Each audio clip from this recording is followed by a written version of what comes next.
ரோமருடைய புஸ்தகம் 8ஆம் அதிகாரம் அதில் 36வது வசனத்தை நாம் வாசிக்க கேட்கலாம். கிறிஸ்துவின் அன்பை விட்டு நம்மை பிரிப்பவன் யார்? உபத்திரவமோ, வியாகுலமோ, துன்பமோ, பசியோ, நிர்வாணமோ, நாசமோசமோ, பட்டயமோ? ஆமென். ஹல்லேலூயா. நாம் தொடர்ந்து ஆண்டவருடைய வார்த்தையை இப்படியாக நாம் தியானித்து வருகிறோம். கிறிஸ்துவின் அன்பை விட்டு நம்மை பிரிப்பவன் யார்? உபத்திரவமோ, வியாகுலமோ, பசியோ, துன்பமோ, நிர்வாணமோ. ஆமென். ஹல்லேலூயா. இந்த நாளில் நாம் தியானிப்பதற்காக நம்முடைய பரிசுத்த ஆவியானவருடைய துணையோடு கூட நாம் எடுத்துக்கொண்ட தேவனுடைய வார்த்தை நிர்வாணம். ஆமென். ஹல்லேலூயா. இந்த ஆண்டும் கர்த்தருடைய வார்த்தையை கொடுக்கிற ஒவ்வொருவருக்கும் நீங்கள் பரிசுத்த ஆவியானவருடைய துணையோடு கூட ஒத்துழைக்க வேண்டும் என்று கர்த்தருக்குள் உங்களை வேண்டிக் கொள்ளுகிறேன். ஆமென். ஹல்லேலூயா. ஹல்லேலூயா. கர்த்தருடைய வேதம் சொல்லுகிறது, நிர்வாணம் கர்த்தருடைய அன்பை விட்டு ஒரு நாளும் நம்மை பிரிக்க கூடாது. ஆமென். ஹல்லேலூயா. ஆனால் நம்முடைய வாழ்க்கையில் நிர்வாணங்கள் பல நேரம் கர்த்தருடைய அன்பை விட்டு நம்மை தூரமாய் கொண்டு போகிறது. நான் நிர்வாணம் என்கிற வார்த்தைக்கு எங்கேயாவது அர்த்தம் கிடைக்குமா என்று தேடி பார்த்தேன். அப்பொழுது என்னுடைய ஆவியில் வேதத்தில் எனக்கு கிடைக்கல. ஆனால் என்னுடைய ஆவியிலே நான் புரிந்து கொண்டது, நிர்வாணம் என்றால் அவமானம் என்று அர்த்தம். ஆமென். ஹல்லேலூயா. ஹல்லேலூயா. எப்பேற்பட்ட அவமானமும் கிறிஸ்துவின் அன்பை விட்டு மாத்திரம் நம்மை பிரித்துவிடக் கூடாது என்பதிலே நம்முடைய ஆவியானவர் நம்மிலே ரொம்ப தெளிவாயிருக்க வேண்டும் என்று கர்த்தர் நம்மில் இந்த ஆண்டு விரும்புகிறார். ஆமென். ஹல்லேலூயா. நாம் கடந்து வந்த பாதைகள் அநேகமாக இருந்தாலும் இன்றைக்கு நிர்வாணமான பாதையில் கடந்து போன ஒரு சிலரை நாம் தியானிக்க போகிறோம். வேதத்தில் ஆதி மனிதனாய் இருந்தவர்களே சந்தித்த கிறிஸ்துவின் அன்பை விட்டு பிரிக்கிற ஒரு கருவி, ஒரு பாத்திரம், ஒரு கருப்பொருள் என்ன அப்படின்னு கேட்டீங்கன்னா அது நிர்வாணம். ஆமென். ஹல்லேலூயா. நன்றாய் கவனியுங்கள். கர்த்தருடைய வேதம் சொல்லுகிறது, நம்முடைய ஆண்டவர் ஆதி மனிதர்களாகிய ஆதாம் ஏவாளை அவருடைய சாயலாகவும் அவருடைய ரூபத்தின்படி உண்டாக்கி ஏதேன் தோட்டத்திலே அவர்களை வைத்து நித்தமும் அவர்களோடு கூட உலாவினார். ஆமென். ஹல்லேலூயா. எப்பொழுதெல்லாம் கர்த்தர் ஏதேன் தோட்டத்திற்கு வருகிறாரோ அப்போதெல்லாம் கர்த்தரும் ஆதாம் ஏவாளும் தேவனோடு நடந்தார்கள். ஆமென். ஆனால் கர்த்தருடைய வேதம் சொல்லுகிறது, நீங்கள் எடுத்து வாசித்து பாருங்கள். ஆதியாகமத்தினுடைய புஸ்தகம் 3ஆம் அதிகாரம் அதுல 7 11 வரை ஒருவர் வேகமாய் வாசிக்கலாம். அப்பொழுது அவர்கள் இருவருடைய கண்களும் திறக்கப்பட்டது. அவர்கள் தங்கள் நிர்வாணிகள் என்று அறிந்து அத்தி இலைகளை தைத்து தங்களுக்கு அரை கச்சிகளை உண்டு பண்ணினார்கள். போதும். ஆமென். ஹல்லேலூயா. நன்றாய் கவனியுங்கள். கர்த்தருடைய வேதம் சொல்லுகிறது, கிறிஸ்துவின் அன்பை விட்டு பிரிப்பதற்கு ரொம்ப தீவிரமான ஒரு ஆயுதம் எது அப்படின்னு கேட்டீங்கன்னா நிர்வாணம் என்கிற சாயலிலே இருக்கிற அவமானம். ஆமென். ஹல்லேலூயா. இந்த இடத்துல நானும் நீங்களும் சந்தித்து வந்த அவமானங்கள், நானும் நீங்களும் கர்த்தருடைய நாமத்தை அறிவதற்கு முன்பாகவும் அறிந்ததற்கு பின்பாகவும் நாம் சந்தித்து வந்த நிர்வாணங்களை எண்ணி பார்த்தோமே ஆனால் நானும் நீங்களும் இந்த பூமியில உயிரோட வாழவே முடியாது. ஆமென். ஹல்லேலூயா. அவ்வளவு நிர்வாணமான பாதைகளை நானும் நீங்களும் கடந்து வந்திருக்கிறோம். அதே போலதான் மனிதர்கள் அவர்கள் சந்தித்த ஆயுதம் என்ன, பிசாசு எடுத்து பயன்படுத்தின முதல் ஆயுதம் என்னன்னா, அப்பொழுது அவர்கள் இருவருடைய கண்களும் திறக்கப்பட்டது. அவர்கள் தாங்கள் நிர்வாணிகள் என்று என்ன செய்தார்களாம்? அறிந்து. ஆமென். ஹல்லேலூயா. ஹல்லேலூயா. அப்பன்னா உலகத்திலேயே பாவம் ஒரு மனிதன் செய்யும் போது வருகிறது உபத்திரவம் அல்ல, வியாகுலம் அல்ல, பசி அல்ல, பட்டினி அல்ல. அந்த மனிதன் பாவத்தின் விளைவாய் சந்திப்பது எதுவென்றால் பாவத்தின் சம்பளமாகிய மரணத்துக்கு ஒத்திருக்கிற நிர்வாணமே. ஆமென். ஹல்லேலூயா. ஆதாம் ஏவாளும் பாவம் செய்த போது தாங்கள் நிர்வாணிகள் என்று அறிந்து, ஆமென், அவங்களுக்கு நிர்வாணினா என்னன்னு தெரியுமா? என்னன்னு என்ன செய்யாது? அவங்க முன்ன பின்ன பார்த்ததில்லை. நிர்வாணம் என்கிற ஒரு தோற்றத்தை, ஒரு நிர்வாணம் என்கிற ஒரு உணர்வை அவர்கள் அடைந்ததே கிடையாது. ஆனால் என்றைக்கு சத்துருவினுடைய பேச்சுக்கு இடம் கொடுத்தார்களோ, என்றைக்கு சாத்தானுடைய வார்த்தைக்கு அவர்கள் செவி கொடுத்தார்களோ, அன்னைக்கு தான் நிர்வாணம் என்கிற ஒரு உணர்வை அவர்கள் அடைகிறார்கள். கர்த்தருடைய வேதம் சொல்லுகிறது, நானும் நீங்களும் கர்த்தருக்குள் வாழும்போது இந்த நிர்வாணங்களுக்கு தப்பி போக பரிசுத்த ஆவியானவர் நமக்கு உதவி செய்யும்படி இந்த இடத்திற்குள்ளே அவர் வந்திருக்கிறார். ஆமென், ஹல்லேலூயா. அங்கே கர்த்தருடைய வசனம் 8வது வசனம் இப்படி சொல்லுகிறது, பகலின் குளிர்ச்சியான வேளையில் தோட்டத்தில் உலாவுகிற தேவனாகிய கர்த்தருடைய சத்தத்தை அவர்கள் கேட்டார்கள். அப்பொழுது ஆதாமும் அவன் மனைவியும் தேவனாகிய கர்த்தருடைய சந்நிதிக்கு விலகி தோட்டத்தின் விருட்சகங்களுக்குள்ளே ஒளித்து கொண்டார்கள். ஆமென், ஹல்லேலூயா. நிர்வாணம் என்கிற அந்த அவமானம் என்கிற அந்த பெரிய பட்டயம் என்ன செய்யும் அப்படின்னு கேட்டீங்கன்னா, தேவனுடைய சந்நிதியை விட்டு நம்மை தூரமாக்கும். ஆமென், ஹல்லேலூயா. நன்றாய் கவனியுங்கள். ஆண்டவர் நமக்கு பரிசுத்த ஆவி என்கிற பெரிய அலங்காரம் என்கிற அபிஷேகமாகிய வஸ்திரத்தை ஆண்டவர் நமக்கு தந்திருக்கிறார். ஆமென், ஹல்லேலூயா. துதி என்கிற உடையை ஆண்டவர் நமக்கு தந்திருக்கிறார். ஆமென், ஹல்லேலூயா. ஸ்தோத்திரம் என்கிற பெரிய சால்வையை தேவன் நம் மீது போர்த்தி இருக்கிறார். இவைகளை உரிந்து நம்மை அவமானப்படுத்துவதற்கு பிசாசு எப்பொழுதும் தந்திரமுள்ளவனாய் இருக்கிறார்.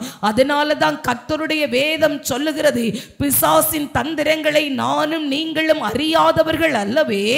ஆகவே தேவ சந்நிதியை விட்டு உங்களை மறைக்கிற ஒரு சின்ன அனுபவம் நமக்குள்ளே இருந்தாலும் நானும் நீங்களும் கர்த்தருடைய சமூகத்தில் ஜாக்கிரதையாயிருக்க அவருடைய சந்நிதிக்குள்ளே ஓடி வர ஆண்டவர் இன்றைக்கு நம்மை அழைக்கிறார். ஆமென், ஹல்லேலூயா.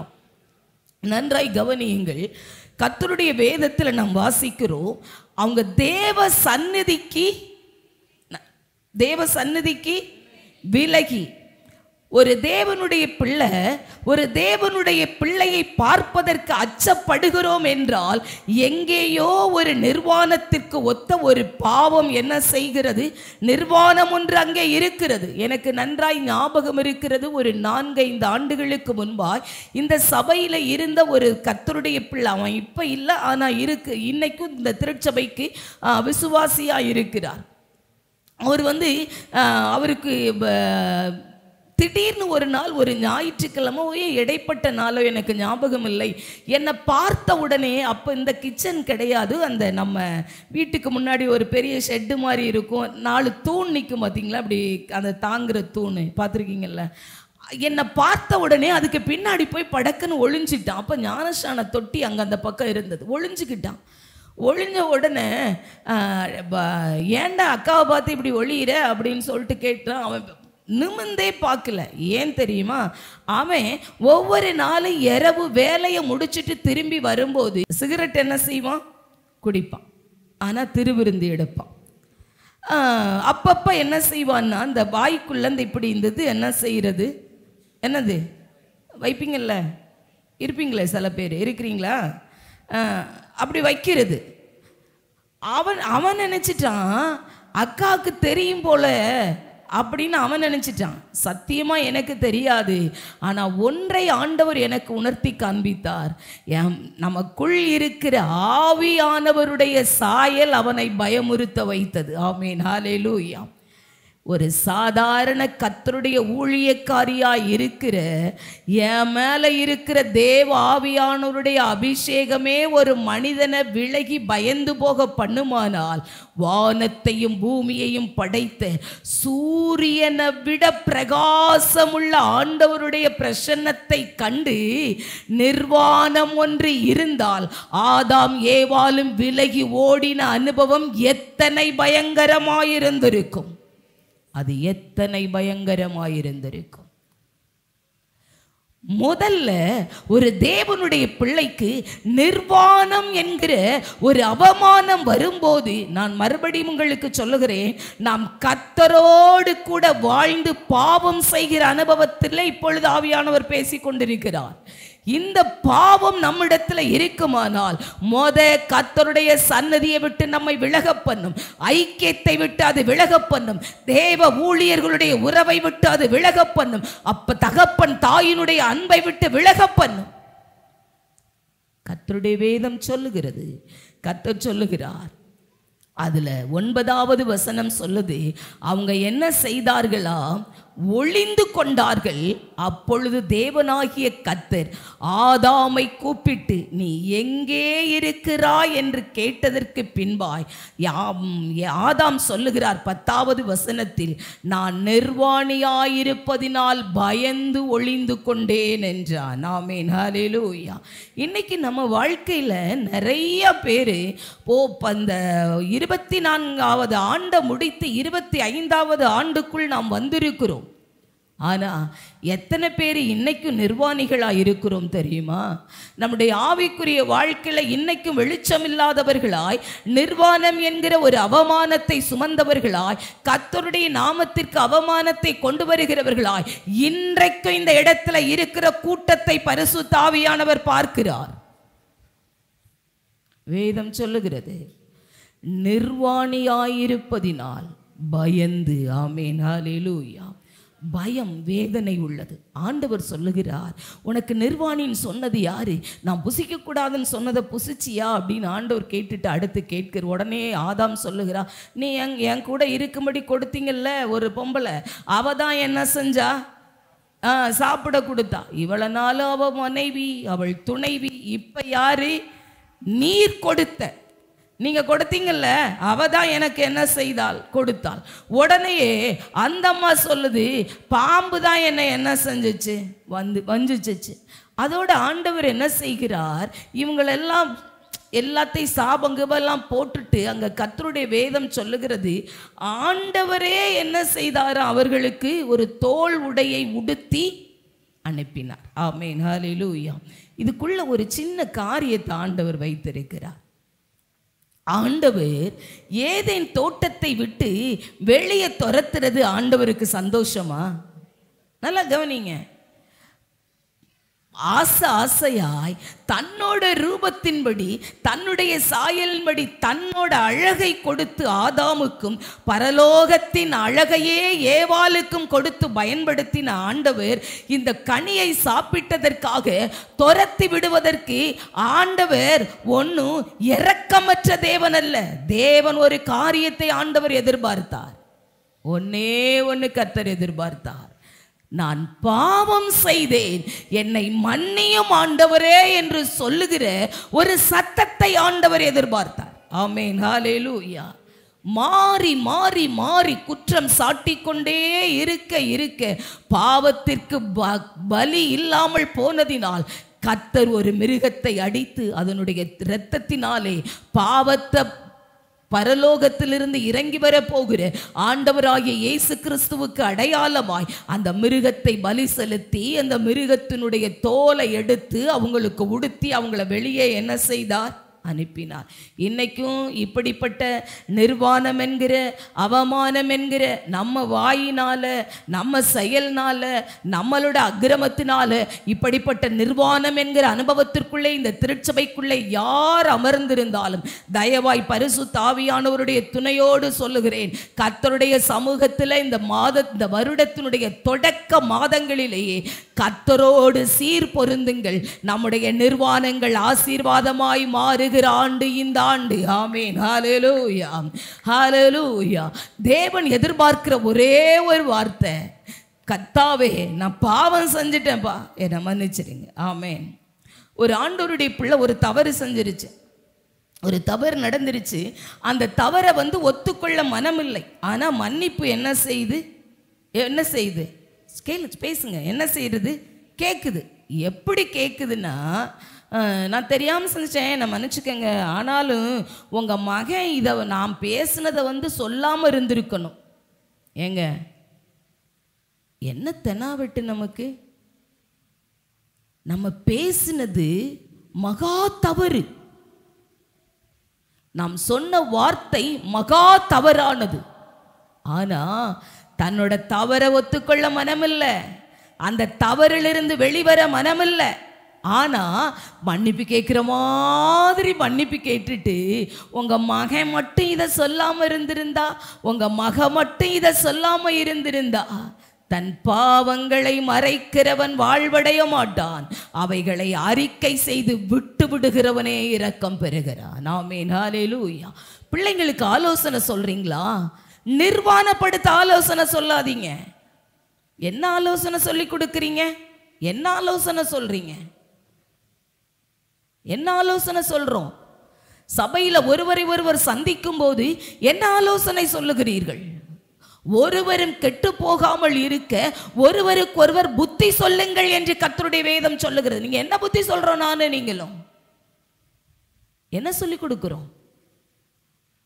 சபைகளை பற்றி என்ன பேசுகிறோம்? உங்களுக்காக உத்தரவாதம் செய்கிற ஊழியர்களை பற்றி என்ன பேசுகிறோம்? நீங்கள் திருமணம் செய்து கொடுக்கிற ஊழிய குடும்பங்களோ அல்லது எந்த வீட்டுக்கு நீங்க திருமணம் பண்ணி கொடுத்தாலும், பெண் எடுத்தாலும், பெண் கொடுத்தாலும் என்ன ஆலோசனை சொல்லிக் கொடுக்கிறீர்கள்? என்ன ஆலோசனை சொல்றீங்க? யாரை நிர்வாணப்படுத்துவதற்காக? கர்த்தர் சொல்லுகிறார், உன் நிர்வாணம் தேவ சந்நிதியை விட்டு உன்னை விலக பண்ணும். தேவ சந்நிதியை விட்டு விலக பண்ணும். நான் கடந்த நாட்களில் ஒரு வீட்டுக்கு போயிருந்தேன். அந்த தங்கச்சி தன் மகளுக்கு புத்தி சொல்லுகிறாள். அந்த சகோதரியவும் ஆண்டவர் ஆசீர்வாதமாய் வைத்திருக்கிறார். அவளுக்கு ஆண்டவர் உன் மகளுடைய எதிர்காலம் இப்படி இருக்கும் அப்படின்னு சொல்லி ஆண்டவர் ஒரு விஷன் கொடுத்தாராம். அதை பல வழியாய் ஆண்டவர் நிரூபிச்சாராம். அப்ப தன் மகளுக்கு அவள் புத்தி சொல்லுகிறாள், உன் தகப்பன் வீடு எவ்வளவு ஆஸ்தி உள்ள வீடா இருந்தாலும், நீ பிறந்த நாள் துவங்கி வறுமையை காணாம உன் தாயும் உன் தகப்பனும் வளர்த்திருந்தாலும், நீ போக ஆண்டவர் உனக்கு அர்ப்பணிச்சிருக்கிற இடம் உன் தகப்பன் வீட்டை விட உயர்ந்தது. ஆனா நான் பார்த்திருக்கிறேன், அவங்கெல்லாம் கடனாளியா தான் இருக்கிறாங்க. ஆனா தாய் சொல்லி கொடுக்கிறாள் தன் பிள்ளைக்கு, நீ போகிற இடம் உயர்ந்த இடம்மா, அதனால தாய் தகப்பனுடைய மானத்தை காக்க நீ எப்பொழுதுமே அந்த வீட்டுக்கு பண்பா நடந்துக்கிறணும். நிர்வாணத்தை மறைக்கிற வாழ்க்கை வாழ கற்றுக் கொடுக்கிறியா, இல்ல நிர்வாணத்தை உறிஞ்சு காமிக்க கற்றுக் கொடுக்கிறேன்? கர்த்தருடைய வேதம் சொல்லுகிறது, இன்னைக்கு இருக்கிற லவோதேக்கியா சபையே 3:18 சொல்லுகிறது, நீ ரொம்ப ஐஸ்வர்யம் உள்ளவன், நான் ரொம்ப கனம் உள்ளவன், நான் நல்லவன், நான் வல்லவன், நான் வாக்கு மாறாதவன், நான் உண்மையுள்ளவன் அப்படின்னு சொல்லிட்டு இருக்கிற லவோதேக்கியா சபையாராகிய நமக்கு ஆண்டவர் சொல்லுகிறார், நீ உன் அவலட்சணமாகிய நிர்வாணம் வெளியே தெரியாதபடி வெண் வஸ்திரத்தை என்னிடத்துல கேட்டு வாங்கிக்கொள். ஆமென், ஆமென், ஹல்லேலூயா, ஹல்லேலூயா. இது பாவத்தினால் உண்டாகிற நிர்வாணத்தின் விளைவு. ஆமென்.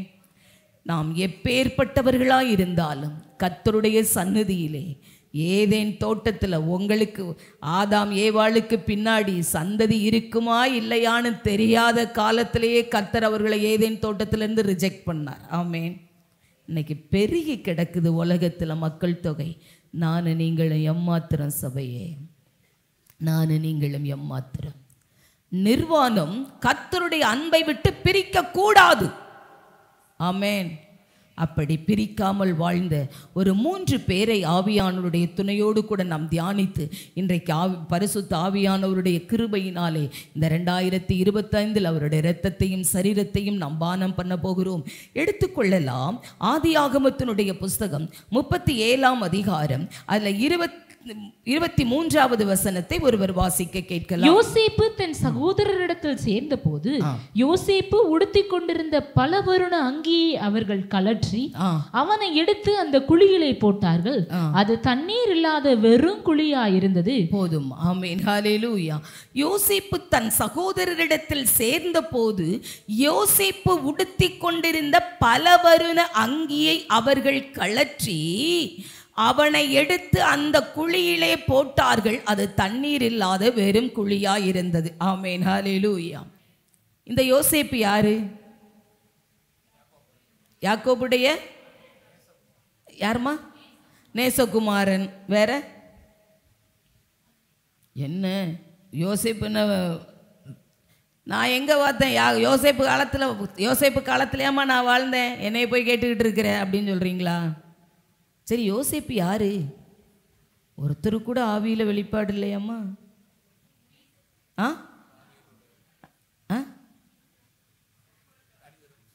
கனிதரும் செடி. சரி, இந்த யோசேப்பு தரிசனம் பெற்றவர். ஆமேன், ஹல்லேலூயா, ஆமேன். இந்த யோசேப்பு யாரு? தரிசனம் பெற்றவர். ஆமேன். இவருடைய வாழ்க்கையிலே இவர் வஸ்திரத்தை இழந்து நிர்வாணமாக்கப்பட்ட போதும் கர்த்தர் இவரை எப்படி மேன்மைப்படுத்தினார், கர்த்தருடைய அன்பை விட்டு இந்த மனிதன் எப்படி பிரிக்காதிருந்தார் என்று கொஞ்சோன்னு நம்ம தியானிக்க போகிறோம். ஆமென், ஹல்லேலூயா. கர்த்தருடைய வேதம் சொல்லுகிறது, யோசேப்பு தன் சகோதரரிடத்தில் சேர்ந்த போது யோசேப்பு உடுத்தி கொண்டிருந்த பல வருண அங்கியை அவர்கள் என்ன செய்தாங்களாம்? கலற்றி.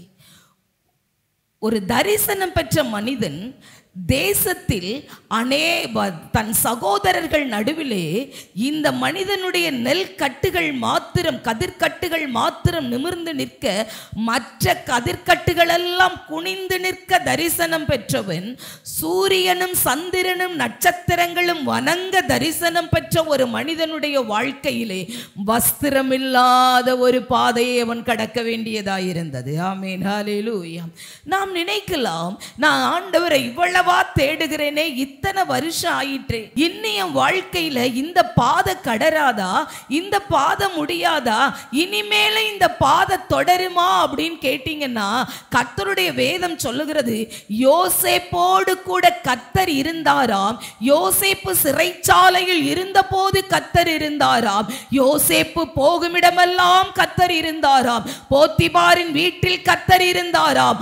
அப்படி கர்த்தரால் நடத்தப்பட்ட யோசேப்பினுடைய வாழ்க்கையில் தான் ஒரு பாதை கடந்து வந்துச்சு. வஸ்திரத்தை தன் சகோதரர்கள் உரிந்தார்கள். ஆமென், ஹல்லேலூயா. நம்முடைய வாழ்க்கையில நம்மோட கூட பிறந்தவர்களோ அல்லது நம்முடைய சமுதாயமோ அல்லது நாம் வாழுகிற பகுதியோ அல்லது நமக்கு இனமா இருக்கிற யார் வழியாய் உங்களுக்கு அவமானங்கள் வந்தாலும், ஆண்டவர் என்னோட இருந்தா ஏன் எனக்கு இப்படி நடக்குதுன்னு கேட்காதீங்க. இது கர்த்தர் தரிசனம் நிறைவேறுகிறதற்கு தேவன் நடத்துகிற ஒரு நிர்வாணமான ஒரு பாதை. இதை நானும் நீங்களும் நிச்சயமாய் ஆவியானவருடைய துணையோடு அங்கீகரித்து அந்த பாதையில் நடக்கத்தான் வேண்டும். ஆமென். இதை மாற்ற கர்த்தராலேயும் கூடாது. ஆமென். ஏனென்றால் தரிசனம் தந்தவர், பொய் சொல்லாதவர், இந்த பாதையில் தான் தரிசனத்தை அவர் நிறைவேற்றுவார். நீங்கள் எடுத்து வாசித்து பாருங்களேன். 39 ஆதியாகமம் 39 12 13 ஆகிய வசனங்கள் இப்படி சொல்லுகிறது. அப்பொழுது அவள் அவனுடைய வஸ்திரத்தை பற்றி பிடித்து என்னோடே சயனி என்றால், அவனோ தன் வஸ்திரத்தை அவள் கையிலே விட்டு வெளியே ஓடி போனான். ஆமென், ஹல்லேலூயா. நன்றாய் கவனியுங்கள்.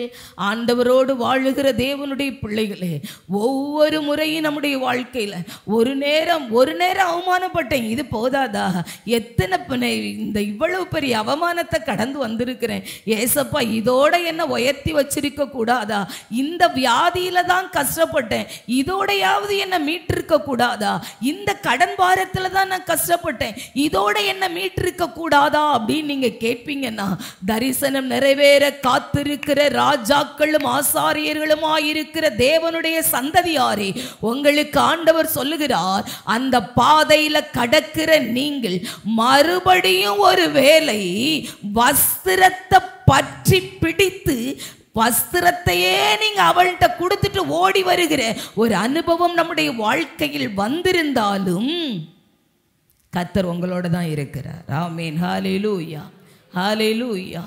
நீங்க என்னுடைய பிழைப்பையே நான் விட்டுட்டேன், என் பிழைப்பே போச்சு, என் வாழ்க்கையே போச்சு அப்படின்னு ஒரு துஷ்ட மனிதனுடைய கைகளிலோ அல்லது உலகத்தானுடைய ஏதோ ஒரு விதத்தில் நீங்க உங்களை காப்பதற்காக நீங்கள் வஸ்திரத்தை விட்டு ஓடி வந்திருப்பீர்களே, ஆனால் கர்த்தர் சொல்லுகிறார், இதுவும் உன்னை உயர்த்தி கொண்டு போகிறதற்கு இந்த அவமானத்தின் பாதையும் ஒரு படியே. ஆமென், ஹல்லேலூயா. யாருங்க இவரு? எத்தனை முறை அண்ணன் கலட்டுனா, வேலைக்கு போனா அவ எஜமானுடைய மனைவி வஸ்திரத்தை வைத்து கொண்டாள். வஸ்திரத்தை வைத்து கொண்டது நிமித்தம் சிறைச்சாலையினுடைய அனுபவத்தை அவன் சந்தித்தான். ஆமென், ஹல்லேலூயா. சிறைச்சாலையின் அனுபவம் கொடூரமானது. ஒரு தம்பி அழகா வருடத்துல சாட்சி சொல்லுச்சு. நாம் நினைக்கிறோம் நம்முடைய ஜெபங்கள் எல்லாம் ஒரு நாளும் வீண் போகாது. ஒவ்வொரு புதன்கிழமையும் அன்னாக்கியமா ஜெபம் முடிஞ்ச உடனே தங்கராஜ் ஜெயிலில் இருக்கிறான், அவனுக்கு சீக்கிரம் லீவு கிடைக்கணும்னு ஜெபம் பண்ணுங்கன்னு அந்த புதன்கிழமை ஜெபத்தில் சொல்லுவாங்க. எல்லாரும் ஜெபம் பண்ணுவோம், தனித்து என்கிட்ட வந்து ஜெபம் பண்ணுவாங்க. ஆனால் அந்த தம்பி நான் பக்தியாக செஞ்சேனா, உண்மையாக செஞ்சோமா, பாரமாக செஞ்சோமான்றதுலாம் எனக்கு ஞாபகமே இல்லை. ஆனால் ஒன்றை என் கண்கள் கண்டது, ஜெபம் எல்லா நிர்வாணங்களையும் மூடி மறைக்கிற அபிஷேகமுள்ள அலங்காரம் என்பதை கடந்த 2024 கடைசி நாளில் அறிய கர்த்தர் உதவி செய்தார். சிறைச்சாலையின் அனுபவங்கள் கொடூரமானதுதான். அவமானத்தின் பாதைகள் கொடூரமானதுதான். நிர்வாணத்தின் பாதைகள் கொடூரமானதுதான். கண்ணீரின் பாதைகள் நம்முடைய வாழ்க்கையில கொடூரமானதுதான். ஆனாலும் கர்த்தருடைய பிள்ளையே, இது நம்மளை கொண்டு போய் படுகுழியில விழ போகிற பாதை அல்ல, பாதாளத்தில் நம்மை தள்ளிவிடுகிற பாதை அல்ல. இது எங்கே நம்மை கொண்டு போய் முடிக்கிறது என்றால், எடுத்து வாசியுங்கள்.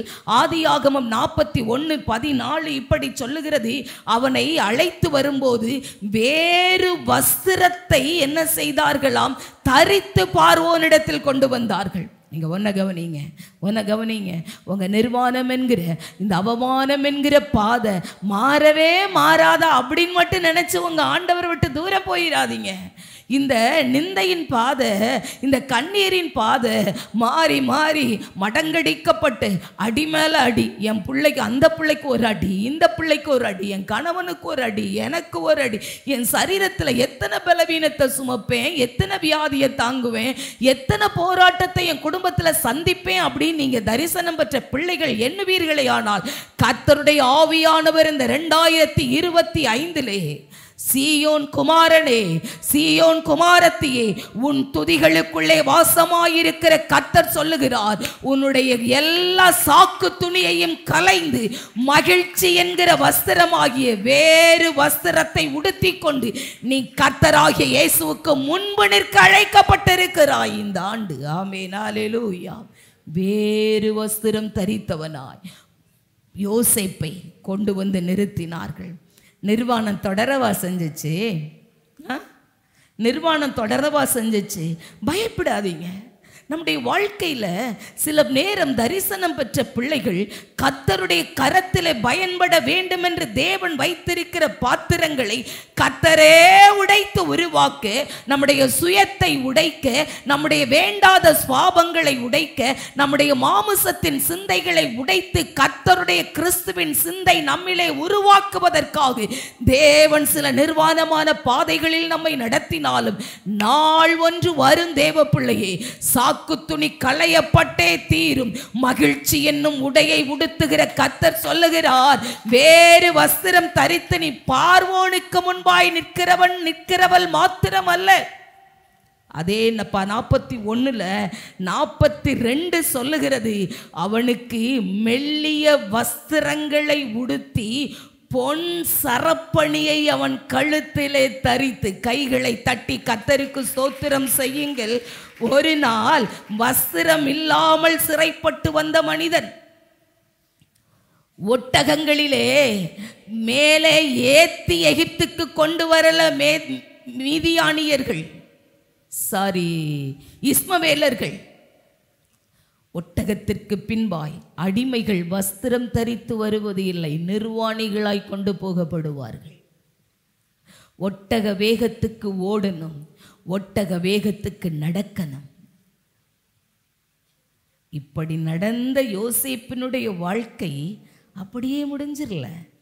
எப்படி தெரியுமா வாழ்க்கை ஆரம்பித்தது?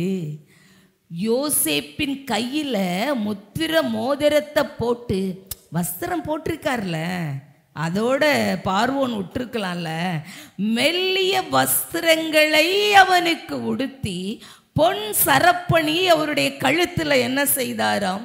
தரித்தாராம். நான் உங்களுக்கு ஆவியானவருடைய துணையோடு இதற்குள் இருக்கிற ஒரு ஆவிக்குரிய சத்தியத்தை பரிசுத்த ஆவியானவர் நமக்கு விளங்க பண்ணுவாராக.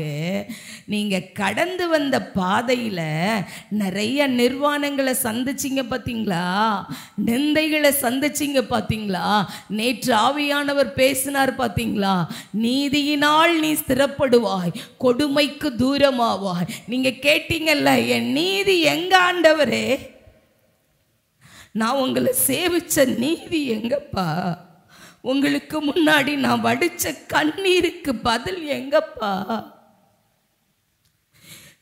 என்னால என்ற மட்டும் நான் உங்களுக்கு முன்னாடி வாழ்ந்து பார்த்தேன், அவ்வளவுதான் என்னால முடியும், நான் மாமிசம் தான் ஆண்டவரே, இதுதான்ப்பா நான் செஞ்சேன், என் நீதி எங்க அப்படின்னு நீங்க கேட்பீங்க அப்படின்னா, கர்த்தருடைய வேதம் சொல்லுகிறது, யோசேப்புக்கு பார்வோன் கொடுத்த மெல்லிய வஸ்திரம் என்ன தெரியுமா?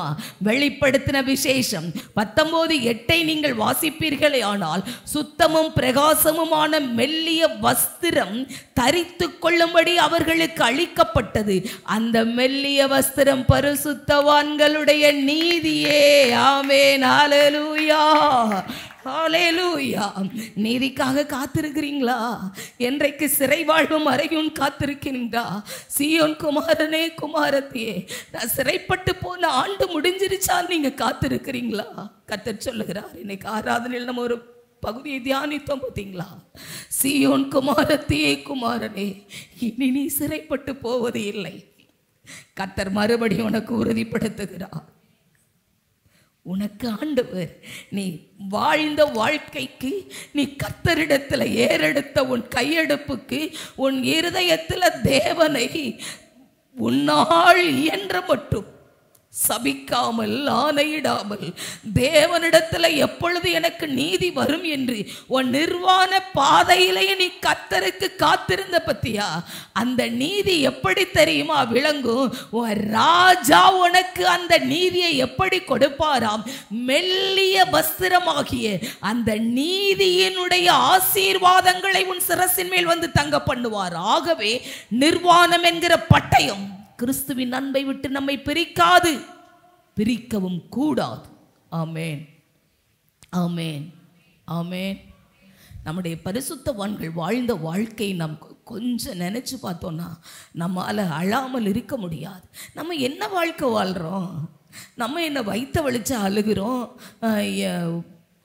இங்கே குத்துதுமான்னு சொல்லிட்டு செத்து போயிடுவோமோன்னு பயப்படுறோம், என்னென்னலாம் நம்ம சொல்றோம். இந்த கிறிஸ்தவம் வேரூன்றுவதற்கு, இந்த கிறிஸ்தவம் இவ்வளவு தூரம் நானும் நீங்களும் நித்திய ஜீவனுக்கு பாத்திரவான்களாய் பிரயாணம் பண்ணுவதற்கு கிறிஸ்தவ ஜீவியமே நிர்வாணத்தில் தான் ஆரம்பித்தது. ஆமென், ஹல்லேலூயா. ரஷ்ய தேசத்தில் கிறிஸ்தவர்கள் ஒடுக்கப்பட்ட போது அங்கிருக்கிற தேவ ஜனங்கள் பிடிக்கப்பட்டு சிறைச்சாலைகளிலே வைக்கப்பட்டு சித்திரவதை பண்ணும்போது அவங்களுக்கு கடைசியா ஒரு தண்டனை கொடுப்பாங்களா? பனி நிறைந்த காலத்தில். நம்ம நாடு மாதிரிலாம் அங்கே பனி பெய்யாது. ஆமென், ஹல்லேலூயா. இங்கே லேசாக பனி பெஞ்ச உடனே பாஸ்டரையா சொன்ன குல்லாலாம் வாங்கி கொடுத்துறாங்க. அந்த குல்லாவுக்கெல்லாம் அங்கே பனி என்ன செய்யாது? அடங்காது, தாங்காது. அப்படி பனி நிறைந்த நேரத்தில் தேவ ஜனங்களை வெளியே இழுத்து கொண்டு வந்து அவர்களை நிர்வாணமாக்கி பணிகளிலே தூக்கி வீசுவார்கள். வீசிட்டு சொல்லுவாங்க, நீங்க இயேசுவை மறுதலித்தால் இந்த இயேசு கடவுள் இல்லை, இந்த இயேசு கடவுள் இல்லை என்று நீங்கள் மறுதலிப்பீர்களே ஆனால் நீங்கள் காப்பாற்றப்படுவீர்கள், இல்லைன்னா இந்த பணியிலேயே நீங்க செத்து போயிருவீங்க அப்படின்னு அவங்க சொல்லுவாங்க. அந்த போர் தளபதிகள், படை தளபதிகள். இப்படி ஒரு 40 பேரை ஒரு முறை அந்த பணியினுடைய ஐஸ் கட்டியில் தூக்கி போட்டுட்டு இயேசுவை மறுதலிங்க, இயேசுவை மறுதலிங்க, இயேசுவை மறுதலிங்க. யாரும் மறுதலிக்கல. எல்லாரும் இயேசுவே உங்களுடைய ரட்சிப்பை காத்துக்கொள்ள உதவி செய்யணும் அவங்க உங்களுக்கு ஏன்ற முறையில் ஜெபிக்க ஆரம்பித்தார்கள்.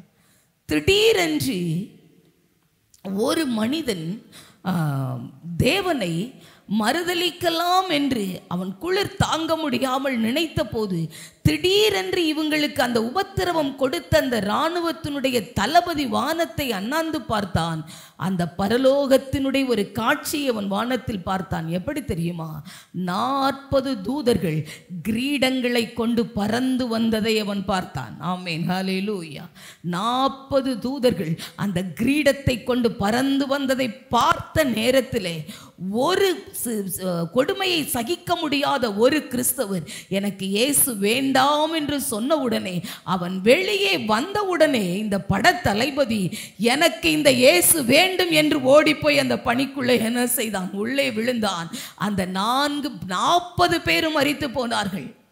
அவங்க அதுக்கப்புறம் அந்த நித்திய ஜீவனுக்குள்ள பிரவேசிச்சிருப்பாங்க. ஆனா இந்த ஒருவர் வேண்டாம் என்று வெளியே வந்தார் பார்த்தீங்களா? அவர் வெளியே வரும்போது ஒரு போர் வீரனால் சுட்டு கொல்லப்பட்டான். நாம நினைக்கிறோம் கிறிஸ்தவ ஜீவியத்தில் ஆடுவோம், பாடுவோம், கொண்டாடுவோம், அதுதான் இருக்கும் போல. அப்படி இல்லைங்க. நம்மளுக்கு நிறைய இப்போ தப்பாக சொல்லி கொடுத்துட்டாங்க. நீங்கள் இயேசுவை ஏற்றுக்கிட்டீங்கன்னா அப்படி இருப்பீங்க, இப்படி இருப்பீங்க, ஆனை மாதிரி இருப்பீங்க, ஒட்டகம் மாதிரி இருப்பீங்க, சிங்கம் மாதிரி இருப்பீங்க. அப்படிலாம் இருக்க மாட்டோம். தெல்லு பூச்சி போன்ற வாழ்க்கை உள்ள யாக்கோபை தான் ஆண்டவர் தேசத்துக்கு பலத்த மனிதனாய் மாற்றி அவனுடைய நாமத்திலேயே இன்னைக்கு தேசத்தின் பெயர் விளங்க கர்த்தர் உதவி செய்திருக்கிறார். ஆமே. நிர்வாணங்கள் கிறிஸ்துவின் அன்பை விட்டு நம்மை ஒரு நாளும் பிரிக்க கூடாது. ஆமென். உலகம் ஏமாத்துதா? வாலிபர்களை ஏமாத்துதா? வயதானவங்களை கூட ஏமாத்துதா? தனித்திருக்கிறவங்களை ஏமாத்துதா?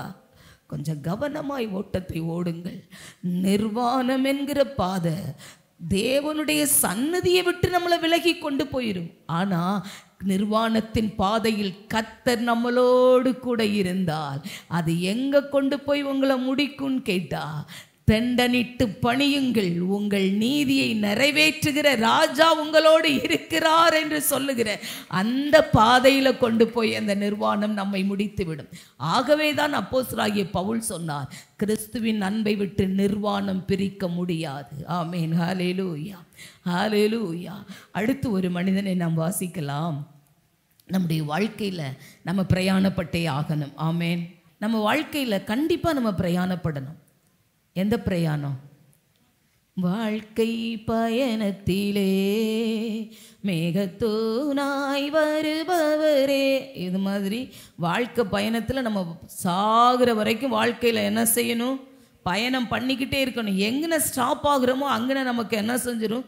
சோழி முடிஞ்சிடும். அதனால் நம்ம தொடர்ந்து பயணம் பண்ணணும். இந்த பயணத்தில் நாம் சில நேரம் அவமானங்களை சந்திக்க வேண்டியது வரும். ஆமென். நிர்வாணங்களை சந்திக்க வேண்டியது வரும். அதை மாற்ற முடியாது. ஆனால் நம்முடைய ஆண்டவர் நிர்வாணத்தை மகிமையாய் மாற்றவர் வல்லமையுள்ளவராய் இருக்கிறார். ஆமென், ஹல்லேலூயா. நீங்கள் எடுத்து வாசித்து பாருங்கள். லூக்காவினுடைய புஸ்தகம் 10வது அதிகாரம் அதில் 30வது வசனத்தை நாம் வாசிக்க கேட்கலாம். நம்ம எல்லாருக்கும் தெரிந்த ஒரு பகுதி. இயேசு பிரதியுத்தரமாக, ஒரு மனுஷன் எருசலேமிலிருந்து எரிகோவுக்கு போகையில் கல்லர் கையில் அகப்பட்டான். அவர்கள் அவன் வஸ்திரங்களை உரிந்து கொண்டு அவனை காயப்படுத்தி குற்றுயிராக விட்டு போனார்கள். ஆமென், ஹல்லேலூயா, ஹல்லேலூயா. நல்லா கவனிங்க. இன்னைக்கு இந்த அனுபவம் நம்முடைய வாழ்க்கையில் எல்லாருடைய வாழ்க்கையிலும் இருக்கும். நம்ம பிரயாணம் பண்ணின ஒவ்வொரு பகுதியிலும் இந்த வாழ்க்கை என்கிற இந்த பிரயாணத்தில் நம்ம வஸ்திரங்கள் உரியப்பட்ட அனுபவங்கள், நாம் அவமானப்பட்ட அனுபவங்கள் நிறையா இருக்கலாம். ஏன்னா இந்த மனிதன் எருசலேமிலிருந்து எரிகோவுக்கு போயிருக்கிறாரு. எங்கே போனாலும் இவர் ஒருவேளை பிழைப்புக்கு போயிருக்கலாம், அல்லது மகளை எருசலேமில் கட்டி கொடுத்துருக்கலாம், சொந்த வீடு எரிகோவில் இருந்திருக்கலாம், ஏதோ ஒன்று இருந்திருக்கும். நம்ம வாழ்க்கையிலும் இப்படி பிரயாணங்களை நம்ம பண்ணிக்கிட்டே தான் என்ன செய்யணும்? இருக்கணும். இந்த பிரயாணத்திலே நம்முடைய ஆண்டவர் நம்மை நடத்துகிற பாதையில் திருடராகிய பிசாசானவன் நம்முடைய வஸ்திரத்தை உரிந்து நம்மை குற்றுயிராய் விட்டு போகிற அனுபவங்கள் இருந்தாலும் கிறிஸ்துவினுடைய அன்பை விட்டு மாத்திரம் இந்த நிர்வாணம் நம்மை பிரித்து விடக்கூடாது. ஆமென், ஆமென். ஏன்னா அப்பா சொல்லியிருக்கிறாரு, நான் இந்த வருஷம் நான் உன்னை என்ன செய்வேன்? இந்த வருஷம் மட்டுமல்ல, சாகிற வரைக்கும் அவர் தான் நம்மளை என்ன செய்யணும்? காப்பாற்றணும். வருக வரைக்கும், நித்தியத்தில் கொண்டு சேர்க்கிற வரைக்கும் அவர்தான் நம்மை காப்பாற்றணும். இந்த மனிதன் எரிகோவுக்கு போகிறார். கல்லர்கள் நிறைந்த அந்த பகுதியை கடப்பதற்கு முன்பாக திருடர்கள் கையில் அகப்பட்டானே. இவன் என்ன இருந்தாலும் பொருள் கொண்டு போயிருக்க மாட்டாரா? என்ன காசு கொண்டு போயிருப்பாரு, பணம் கொண்டு போயிருப்பாரு. ஒருவேளை மகளை பார்க்க போயிருந்தா பண்டஞ்சுட்டு கொண்டு போயிருப்பாரு. என்னென்னமோ கொண்டு போயிருக்கலாம். அல்லது வியாபாரம் செய்ய போயிருந்தா பொண்ணு கொண்டு போயிருக்கலாம். நிறைய என்னது இருக்கோ, வெள்ளை போலமோ என்னென்னமோ கொண்டு போயிருக்கிறார். பேரிச்சம்பழத்தை தவிர எல்லாம் கொண்டு போயிருப்பாருன்னு நினைக்கிறேன். ஏன்னா எரிகோ பட்டணம் என்றால் அது பேரிச்சம்பழங்கள் நிறைந்த பட்டணம். அங்கே பேரிச்சம் மரம் தான் நிறையா இருக்குமா. ஒருவேளை பேரிச்சம்பழம் வாங்க கூட என்ன செஞ்சிருக்கலாம், வியாபாரத்திற்கு போயிருக்கலாம், காசு கொண்டு போயிருப்பார்ல. பைபிள் அதெல்லாம் ஒன்றும் சொல்லலை. அவர்கள் அவன் வஸ்திரங்களை உரிந்து கொண்டு, சாத்தானுக்கு தேவை நம்ம வஸ்திரம்தான். ஆமென், ஹல்லேலூயா. தேவன் நமக்கு கொடுத்திருக்கிற ஆவியானவருடைய ஆவியின் வஸ்திரங்கள் மேல சாத்தான் எப்போதுமே ஒரு கண்ணா இருப்பான். ஆமென், ஹல்லேலூயா. அபிஷேகம் நம்முடைய வாழ்க்கையில ஒரு மகிமையுள்ள வஸ்திரம். ஆமென், ஆமென், ஆமென். நீங்க எல்லாரும் அபிஷேகம் பண்ணப்பட்டவங்களா? பரிசுத்த ஆவியானவரை பெற்றிருக்கிறீங்களா? இந்த ஆண்டு அவரை துக்கப்படுத்தாமல் இருக்க பிரயாசப்படுங்கள். இல்லாவிட்டால் நம்முடைய நிர்வாணம் வெளியே தெரிந்துவிடும். பரிசுத்த ஆவியானவரை துக்கப்படுத்த ஒரு நாளும் யோசிச்சிடாதீங்க. ஏனென்றால் நம்மை மூடி மறைத்து நம்முடைய நிர்வாணம் வெளியே தெரியாதபடி காக்கிறது எது என்றால் பரிசுத்த ஆவியானவர் நமக்கு கொடுத்திருக்கிற ஆவியின் வஸ்திரங்களே. ஆமென், ஹல்லேலூயா. இதை இந்த மனுஷன்ட்ட இருந்து உறிஞ்சிட்டாங்க. உறிஞ்சா அந்த வழியே ஒரு ஆசாரியன் வருகிறார். அவரும் என்ன செய்கிறார்? விலகி போகிறார். லேவியனும் என்ன செய்கிறார்? வருகிறார், விலகி போகிறார். ஒரு சமாரியன் வருகிறார். அவர் வந்து இவரை பார்த்து அவருடைய புண்ணு மேலே என்ன செஞ்சாரா? எண்ணெயும் திராட்சை ரசமும் வார்த்து. ஆமென், ஹல்லேலூயா. நீங்கள் ஒன்று உங்களுக்கு ஆண்டவருடைய துணையோடு சொல்கிறேன். நம்ம வாழ்க்கையில் நம்ம கடந்து போகிற பாதையில் சில நேரம் நம்ம வஸ்திரங்களை இழந்தது போல அவமானம், வேதனை, நிந்தை இது இருந்தாலும் நீங்கள் கவலைப்படாதீங்க. ஒரு சமாரியனே தேடி வந்து ஒரு மனுஷனுடைய காயத்தில் எண்ணெயும் திராட்சை ரசமும் வார்ப்பாரே. ஆனால் உங்களையும் என்னையும் ரட்சிக்க பரத்தை விட்டு இறங்கி வந்த தேவன் திரும்பவும் நம்மை அபிஷேகித்து உயிர்ப்பிக்க நம்முடைய ஆவியானவரால் கூடும். ஆமென். அவர் திரும்பவும் நம்மை உயிர்ப்பிப்பார். ஆமென், ஹல்லேலூயா. மறுபடியும் அவர் நம்மை மேன்மைப்படுத்துவார். அவமானத்தோடு இந்த குற்றீரோட என் வாழ்க்கை முடிஞ்சிருமா, இந்த நிர்வாணத்தோட என் வாழ்க்கை முடிஞ்சிருமா அப்படின்னு கேட்டீங்கன்னா பரிசுத்த ஆவியானுடைய துணையோடு சொல்லுகிறேன், நம்முடைய ஆண்டவர் அவன் சமாரியனை கொண்டே அந்த மகிமையான ஊழியத்தை செய்வாரே. ஆனால் ராஜாதி ராஜனும் தேவாதி தேவனும் கத்தாதி கத்தருமாய் இருக்கிற அவர் ராஜாக்களும் ஆசாரியர்களுமாய் ஊழியம் செய்ய அழைக்கப்பட்ட நமக்கு மறுபடியும் தேவன் நம் மீது எண்ணெய் வார்ப்பது நிச்சயம்.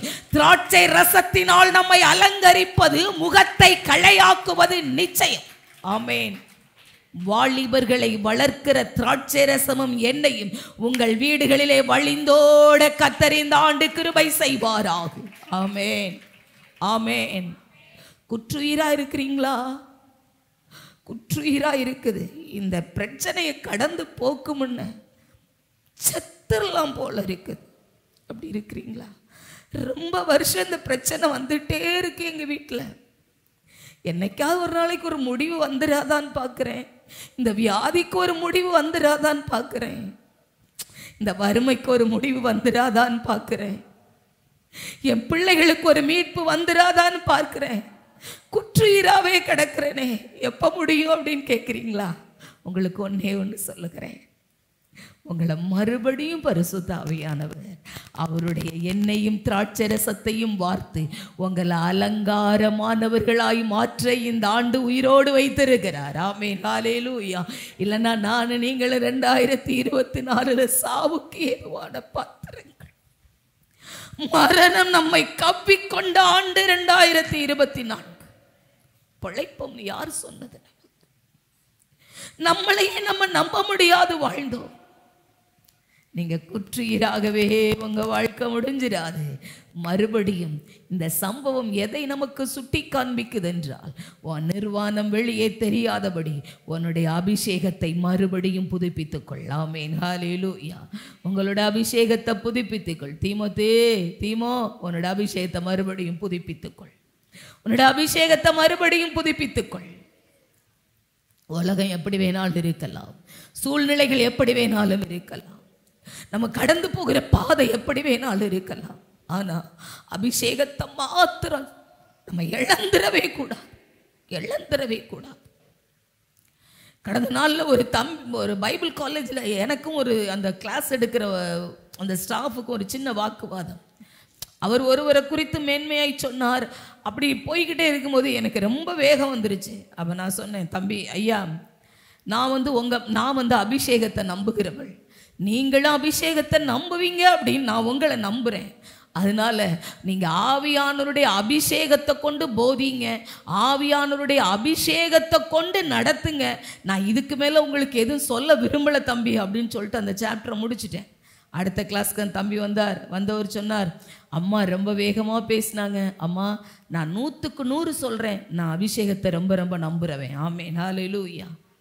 அந்த அபிஷேகத்தை புதுப்பித்துக் கொள்ள எத்தனை பேர் இன்னைக்கு உறிஞ்சு போட்ட அபிஷேகத்தை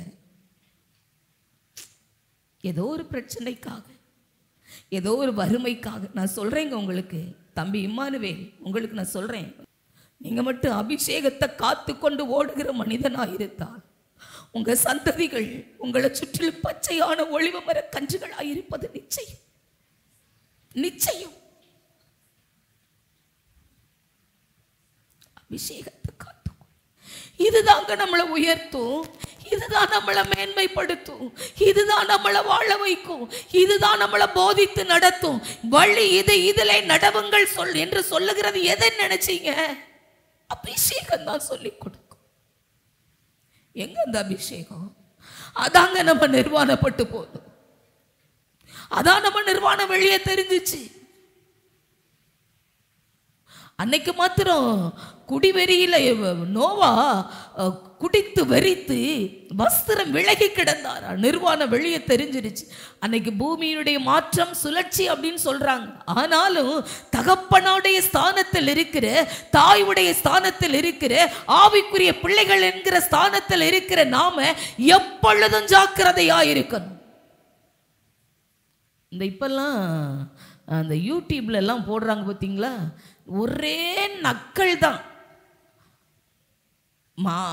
ஒரு லைட்டு எரியுது, போய் லைட்டை ஆஃப் பண்ணு அப்படின்னு சொன்னோம்னா கொஞ்ச நேரம் கழித்து புள்ளையோ மருமகளோ யாரோ மகனோ, உங்கள் ரூமில் லைட் எரியுது.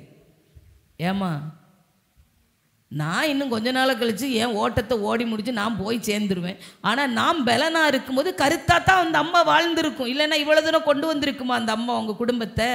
இப்போ மக சொல்லும், நீங்கள் மட்டும் லைட் எறியறிய. அது இப்போ எங்கள் புஷ்பா சொன்னால் இந்த கதையை இப்படி யூடியூப்லலாம் போடுறாங்க அப்படின்ட்டு. எனக்கு வயசு போயிட்டு அதனால நான் லைட்டு போட்டுறத மறந்துட்டேன். உனக்கு என்ன? இது ஒரு பேச்சா? இது ஒரு பேச்சு. கர்த்தருடைய நாமத்தை கொண்டு சொல்லுகிறேன், தேவனுடைய பிள்ளைகளாயிருக்கிற நாம ஒவ்வொருவரும் ஜாக்கிரதையாயிருக்கணும். ஆமென். நம்ம தகப்பனா இருந்தாலும் தாயா இருந்தாலும் வயசானாலும் வயசாகலைனாலும் அது பிசிக்கலானது, சரீரப்பிரகாரமான மறதி. அதில் பாவம் வயசான பின்னாடி அது என்ன செய்யும்? இரட்டை குடம் போட்டு தண்ணி தூக்குமா? ஆத்தா தலையில் தண்ணியை தூக்கி வச்சுட்டு நீங்கள் நல்லா பொண்ணு மாதிரி உட்காந்து. ஒரு அம்மா சொல்லிச்சு, எம்மா நான் 4 நாள் சுகமில்லாமல் இருந்தேன், அடியே எனக்கு இந்த துணியை துவைச்சு தாடின்னு கேட்குறேன். என் மக சொல்கிறா, பொக்கவாயி உனக்கு நான் துணி துவைச்சு தரணுமான்னு கேட்குறா அப்படின்னு சொல்லுது. ஏம்மா இன்னும் 10 வருஷம் கழித்து நீனும் தான் பொக்கவாயி, அப்போ என்ன சொல்கிறது? அது உண்மையாக இருந்தால் கண்டிக்கப்படத்தக்கது. ஆமென். அது உண்மையாக இருந்தால் அதுக்கு ஆவியானுடைய துணையோடு உங்களை கண்டிக்கிறேன். அப்போ தானே இவ எழும்பி சொல்லுவா, நான் இன்னும் 10 வருஷம் கழிச்சு பொக்கவாய் கிளவி, உனக்கு நான் துணி தானே தரணுமா அப்படின்னு அவ கேட்பா. ஜாக்கிரதையா இருங்க. உங்க வஸ்திரங்களை குறித்து ஜாக்கிரதையா இருங்க. உங்களுடைய ஆவிக்குரிய வஸ்திரத்தை குறித்து ஜாக்கிரதையா இருங்க. அபிஷேகத்தை குறித்து ஜாக்கிரதையா இருங்க. இந்த பயணத்தில், இந்த வாழ்க்கை பயணத்தில் நானும் நீங்களும் கடந்து போகிற இந்த பாதையில் சில நேரங்கள் இந்த பாதையை நாம் சந்திக்க வேண்டியது வரும். ஆனால் அபிஷேகத்தை காத்துக்கொள்ளுங்க. அப்படியே காத்துக்கொள்ள ஒருவேளை நீங்கள் தவறி இருந்தாலும் இந்த ஆண்டு அதை புதுப்பித்து கொள்ளுங்கள். கர்த்தர் நமக்கு மேலே பெரிய பெரிய மகிமையான நன்மைகளை ஆண்டவர் வைத்திருக்கிறார். ஆமென், ஹல்லேலூயா. மூன்றாவது ஒரு மனிதரை ரொம்ப சுருக்கம் 5 நிமிஷத்தில் தியானித்து நாம் ஜெபித்து முடித்து விட போகிறோம். எடுத்து வாசித்து பாருங்கள். மத்தேயுனுடைய புஸ்தகம் 27ஆம் அதிகாரம், அதில் 28லிருந்து 31 இப்படி சொல்லுகிறது. மத்தேயு 27:28 நான் வாசிக்கிறேன். அவர் வஸ்திரங்களை கழற்றி சிவப்பான மேலங்கியை அவருக்கு உடுத்தி வேகமாய் முள்ளுகளினால் ஒரு முடியை பின்னி அவர் சிரசின் மேல் வைத்து அவர் வலது கையில் ஒரு கோலை கொடுத்து அவர் முன்பாக முழங்கால் படியிட்டு யூதருடைய ராஜாவை வாழ்க என்று அவரை பரிகாசம் பண்ணி அவர் மேல் துப்பி அந்த கோலை எடுத்து அவரை சிரசில் அடித்தார்கள். அவரை பரியாசம் பண்ணின பின்பு அவர் உடுத்தின மேலங்கியை கழற்றி அவருடைய வஸ்திரங்களை அவருக்கு உடுத்தி அவரை சிலுவையில் அறையும்படி கொண்டு போனார்கள். ஆமென், ஹல்லேலூயா. இப்போ ஒரு திருவிருந்தினுடைய காட்சியை பரிசுத்த ஆவியானவர் நம் முன்பே கொண்டு வருகிறார். ஆமென், ஹல்லேலூயா. நம்ம நினைக்கிறோம்ல, யோசேப்பு மனுஷன், ஆமென், எரிகோவுக்கு பிரயாணம் பண்ணின மனிதன். ஆனா இங்கே ஒருத்தர் வஸ்திரம் இல்லாமல் நிர்வாணமாக உரியப்பட்டாரே, அவர் யார் தெரியுமா? வானத்தையும் பூமியையும் படைத்த சர்வ வல்லமை உள்ள தேவன். இவரே இந்த பாதையை தாங்க கடந்திருக்கிறாரு. ஏன் பயப்படுறீங்க? ஏன் அவமான பாதையில் நீங்கள் கலங்கி போறீங்க? ஏன் நீங்களும் கூனி குறுகி போகிறீங்க? ஏன் மெலிந்து போகிறீங்க? இன்னைக்கு வேதத்தில் புலம்பல்ல வாசிச்சோம் பார்த்தீங்களா? பவளம் போல், பவளம் சிவப்பா இருக்குமா, சிவப்பான பவளம் போல் இருந்த என் சீயோன் குமாரனும் குமாரத்தையும் வெட்டி போட்டு கருகருத்து போன மரக்கட்டைய போல இருக்காளே. ஏன் அப்படி போறீங்க? நம்ம அப்பாவை இந்த பாதையில தாங்க பிதா நடத்தி இருக்கிறார். இயேசுவை பிடித்தார்கள். போர் சேவகர்கள் கொண்டு வந்து இயேசுவின் வஸ்திரத்தை உரிந்தார்கள். மறைப்பா கட்டி இருந்திருப்பாங்கன்னு நினைக்கிறீங்க? மறைப்பாங்க இருந்திருக்கும் நினைக்கிறீங்க? கொடூரமானவர்கள், ரோம பேரரசர்கள், கொடூரமான ஆட்சி செய்கிறவர்கள். சிவப்பான ஒரு அங்கியை போடல, மேல் அங்கியை ஏசப்பாவுக்கு உடுத்திட்டு அவரை கேலி பண்ணிட்டு அடிச்சிட்டு துப்பிட்டு மறுபடியும் அவரை நிர்வாணமாக்கி சிவப்பங்கியை கலட்டி போட்டுட்டு அவருடைய அங்கியை மறுபடியும் உடுத்தி அவரை சிலுவை சுமக்க கபால ஸ்தலம் என்கிற அந்த கொல்கதா மலைக்கு கொண்டு போனார்கள். அங்கேயும் பாருங்கள், கர்த்தருடைய வேதம் சொல்லுகிறது. மத்தேயு 27:35 இப்படி சொல்லுது. அந்த போர் சேவகர்கள் அவருடைய வஸ்திரங்களை பங்கிட்டு கொண்டார்கள். அவருடைய அங்கி மேலே தொடங்கி கீழே வரைக்கும் ஒரே நூலினால எந்த தையலும் இல்லாமல் நெய்யப்பட்டு இருந்ததினால் அதை என்ன செஞ்சாங்களா? சீட்டு போட்டாங்களா, யாருக்கு விழும். இது தீர்க்க தரிசனம். ஆனால் நான் இதை வாசிக்கும் போது ஒன்றை நினைத்தேன். என் ஆண்டவர் ஏதேன் தோட்டத்திலே பாவம் செய்த மனிதன் அத்தி இலைகளை தைத்து தன்னுடைய நிர்வாணத்தை மறைக்க நினைத்தார். ஒரு காத்தடிச்சுன்னா இளவு பறந்து போயிடும், ஒரு வெயில் அடிச்சுன்னா காஞ்சு கீழே விழுந்து போயிடும். ஏன் சாயல், ஏன் ரூப நிர்வாணம் வெளியே தெரியக்கூடாது என்பதற்காக தோல் உடையை உடுத்தி வெளியே அனுப்பின ஆண்டவர் கபால ஸ்தலம் என்கிற அந்த கல்வாரி மலையிலே நிர்வாணமாய் இயேசு தொங்கினார். வரைகிற போட்டோக்காரங்க ஒரு சின்ன துண்டை இயேசுவுக்கு போட்டிருக்கிற மாதிரி ஒரு போட்டோ வரைவாங்க. ஆனா அது தப்பு. என் இயேசு நிர்வாணமாய் சிலுவையில் தொங்கி, வேதம் சொல்லுகிறது, அவர் வஸ்திரங்களை பங்கிட்டு கொண்டார்கள். 4 போட்டிருந்திருக்கார் இயேசப்பா, ஒவ்வொன்னா எடுத்துக்கிட்டாங்க. உள்ளாட, மேலாட, அதற்கு மேலாட, அதுக்கு மேலாட 4 எடுத்தாச்சு. இப்ப அவர் மேல போட்டிருந்த அங்கி ஒரே நூலினால நெய்யப்பட்டிருந்திருக்கு. அதை கிழிக்க கூடாது என்பதற்காக அதை ஒருத்தவங்க சீட்டு போட்டு எவன் பேருக்கு விழுந்துச்சோ அவன் எடுத்துக்கொண்டான். பாருங்களேன், உங்களை என்னையும் ரட்சிக்க வந்தவர், உங்களை என்னையும் பரலோகத்திற்கு சேர்க்க வந்தவர், உங்களை என்னையும் மீட்க வந்தவர், சாபத்திலிருந்து மீட்க வந்தவர், வறுமையிலிருந்து மீட்க வந்தவர், மீட்டவர். தன்னுடைய ஓட்டத்தை முடிக்கும் போது நம்முடைய பாவங்களை சுமந்து தீர்த்த தேவ ஆட்டுக்குட்டி நிர்வாணமாய் சிலுவையில் தொங்கினார். பிதாதான் ஒப்பு கொடுத்தார். ஏன் பிதா நினைச்சிருந்தா மகனை வேற மாதிரி ஒப்பு கொடுத்திருக்க முடியாதா? ஏன் தெரியுமா? தொடக்கம் நிர்வாணமாயிருந்தது.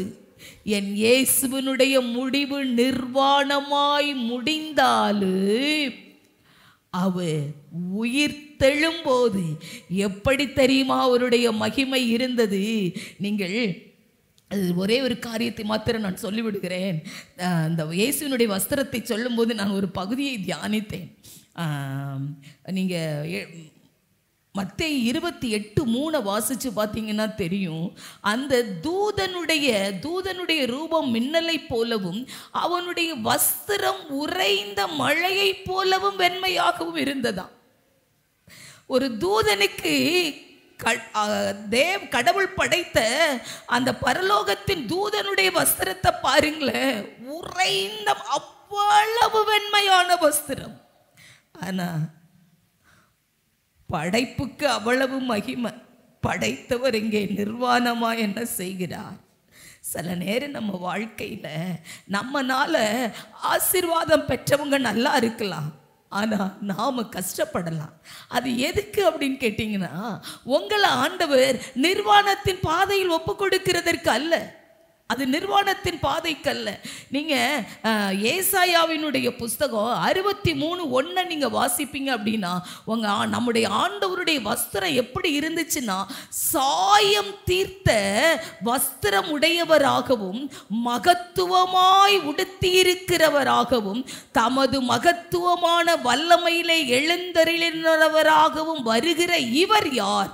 நீதியாய் பேசி ரட்சிக்க வல்லவராகிய நான் தானே. ஆமென். நம்ம ஏசப்பா மகிமையாகிய நம்முடைய கர்த்தருக்குடைய வஸ்திரம், பரலோகத்தின் வஸ்திரம் எப்படின்னா சாயம் தீர்த்த வஸ்திரம் உடையவராகவும் மகத்துவம் தான் அவருடைய ட்ரெஸ். ஆமென். அவ்வளவு மகத்துவம் உள்ள ஆண்டவர் படைத்த தூதனுக்கு பெய்கிற மழை பனிக்கட்டியானா எவ்வளவு வெண்மையா இருக்குமோ அப்படி வஸ்திரம் கொடுத்த ஆண்டவர் இப்ப சிலுவையில உங்களுக்காக எனக்காக நிர்வாணமாய் தொங்கினார். இன்னைக்கு அந்த சரீரத்தின் அடையாளமாகத்தான் அவருடைய இரத்தத்தை, அவருடைய சரீரத்தையும் இரத்தத்தையும் இந்த ஆண்டு பானம் பண்ண நமக்கு ஆண்டவர் பாக்கியம் கொடுத்திருக்கிறார். இந்த பாக்கியம் உங்களை எங்க கொண்டு போய் முடிக்கும் தெரியுமா? நீங்க நினைக்கிறீங்களா? நான் ஜெபம் பண்றேன், சிலர் நல்லா இருக்காங்க, ஆனா ஏன் ஜெபம் கேட்கப்படலையே? என்னைட்ட நிறைய பேரு வேலையாட்களா இருக்கிறாங்க, அவங்க வாழ்றாங்க, ஆனா எனக்கு வருமானம் இல்லையே, நான் லாபம் ஒண்ணு பார்க்கலையே, கடுமையா உழைக்கிறேன், அதற்கேற்ற கூலி எனக்கு கொடுக்கப்படலையே. என்னைக்கு ஆண்டவரே அவங்கெல்லாம் நல்லா இருக்காங்க, நான் எப்பப்பா நல்லா இருப்பேன் அப்படின்னு கேட்குறீங்களா? இந்த பாதையை முடிவுக்கு கொண்டு வருகிற ஆண்டவர் சொல்லுகிறார். பிலிப்பியருடைய புஸ்தகம் 2ஆம் அதிகாரம் 9-12 இப்படி சொல்லுகிறது. பிலிப்பியர் 2 9:12 நீங்கள் வாசிப்பீர்களே ஆனால், ஆதலால் தேவன் எல்லாவற்றுக்கும் மேலாக அவரை உயர்த்தி, ஆதலால் அதுக்கு முந்தின வசனம்,